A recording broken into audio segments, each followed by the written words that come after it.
Hey guys, Kuoku here. Honkai Star Rail just got some massive news. I mean, wow. Just look at this. This was honestly completely out of the blue for me. I'm not complaining one bit, however. First of all, I think it's amazing that we're going straight from 1.6 to 2.0. I know a lot of people are very happy about that. I'm happy as well. I think that's great. But of course here we have Black Swan. I know a lot of people are excited for this character. I'm excited for this character. She's going to be a wind nihility character. Like I said, guys, she just looks absolutely amazing.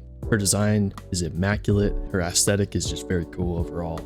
I think she looks great. Don't get me wrong. I was not always this excited for this character. I know a lot of people were super excited for Black Swan ever since like the start of the game, the release of the game. I was not in that boat. I thought she was cool, but nothing crazy. But I'm starting to get the hype now for sure. I think she looks amazing. Her lore is really interesting. The character just looks amazing. Her design's incredible. Easily a 10 out of 10. Now, hopefully the gameplay lives up to the hype as well. But yeah, the news does not end here, guys. We are going to Penacony soon, which we already knew from the story. But we do have also the 2.0 dev notes, which just released, and I'm going to be going over those after we talk about Black Swan here. But essentially, we're just getting a bunch of quality of life updates and some other big changes which you definitely want to hear about. You don't want to miss out on these. We're getting brand new free 5-star light cones, so stay tuned. So it's looking like Black Swan is going to be a enhancer for Kafka. She's going to be a huge buff for Kafka havers. Hopefully she ends up being more than that. We'll have to wait and see. Nihility is such a unique path because you have so many diverse units in this path, and almost every Nihility unit has several different ways that you can play them.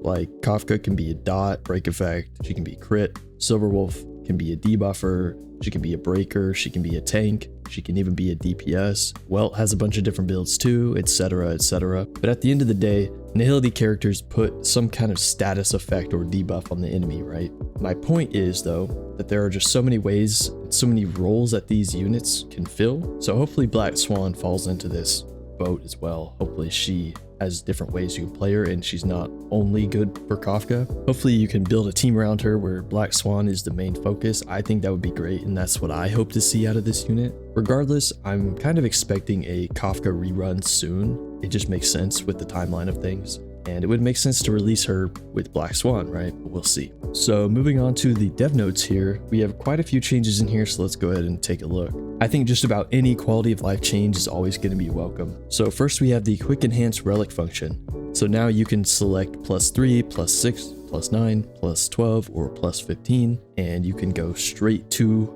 that level of that relic, and the game will automatically put those materials in and level the relic up to that level. So I think that's a great change. It makes enhancing your relics a lot quicker, which is something that's kind of just trivial at this point. Secondly, when salvaging 5-star relics, trailblazers will be given new choices.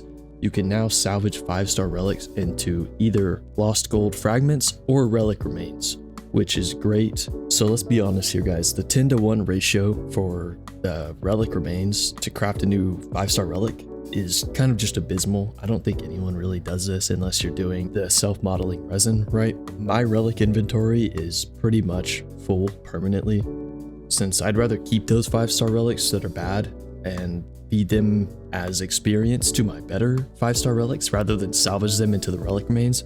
So this is a huge change, at least for someone like me. And additionally, we're getting the discard relic function, and we're getting an upgrade to the filter function, which is good because you can find your pieces easier. All that's good stuff. There's relic set recommendations now. I don't know how they're going to do this. It says analyzing the big data of other trailblazers' usage of relics. So hopefully this feature is actually good and it's not just like recommending the wrong set. Hopefully it actually recommends what the best set is for that character, but we'll have to see on that. I'm sure it will. So down here we have the Tears of Dreams. Tears of Dreams will be added as a universal material which can be used to replace path materials to activate traces or send light cones when the required path materials are insufficient. Materials of other rarities require different amounts of Tears of Dreams. After the 1.6 update, the crew will also be gifting Trailblazers some Tears of Dreams through the mailbox, so we're getting some for free. I think this is a good change. It's going to make farming this stuff less time consuming, easier. More path materials will also be added to the game. Okay, so in subsequent updates, several Crimson Calyx stages will be successively added to places such as Penacony that allow the farming of path materials.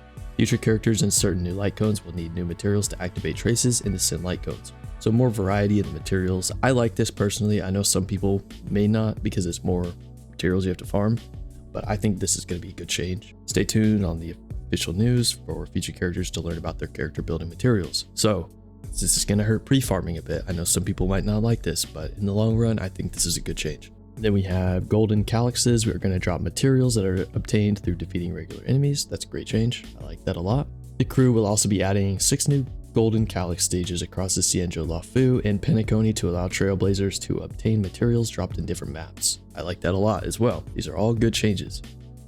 So, and then right here we have the Orlais Crossroads system, and this is really cool. Essentially, I'll summarize it. If you take a break from the game and you come back, or just haven't done missions in a while, or forget where the story's at, you can actually just see the progression of the story in like a kind of a tree, so you know exactly which missions you should do if you're trying to follow the story and follow the right order of events. This is a really cool feature.